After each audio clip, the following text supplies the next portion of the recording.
ಎಲ್ಗೆ ಹೆಂಗ್ ಹೋಗ್ತೀಯ? ಮುಂಜೆ ಸಿರುವ ನಮ್ ಬತ್ತೀಯೇ? ಬತ್ತೀನಿ. ಸಾರ್ಗೆ ಆತು ಇಲ್ಲ, ನಾನು ಬತ್ತೀನಿ ನಿಲ್ಲು. ನಾನ್ ಹತ್ತಿ ಹೊಂಟಿದ್ದೀನಿ, ಬಾ ಹೋಗಣ. ಬಂದೆ. ಏನೇ ಅಮ್ಮಯ್ಯ, ಮೈದ್ನ ಹೆಣ್ಗ್ ಹೋಗಿದ್ದೀವಿ ಅಂದ್ರಲ್ಲ, ಏನಾತೆ? ಎಣ್ಣಿ ಕತೆ ಏನ್ ಹೇಳ್ತಿ ಬಾರೆ ಅಕ್ಕ. ಯಾಕೆ?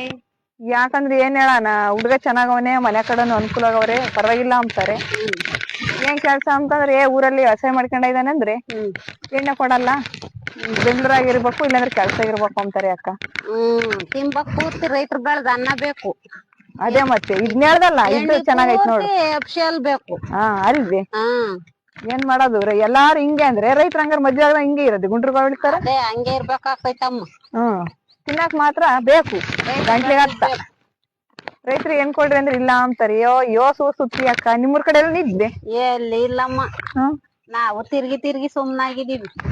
ಏನ್ ಮಾಡಂಗಿಲ್ಲ, ತಿರ್ಗಿರುವ ಅಷ್ಟೇ, ಸರ್ಗಿರುವ ಅಷ್ಟೇ. ಹುಡ್ಕಿ ನಮ್ಗೂ ಸಾಕಾಗಿದಕ್ಕ. ಊರಂತ ತಿರ್ಗಾನಿ ಅಕ್ಕ.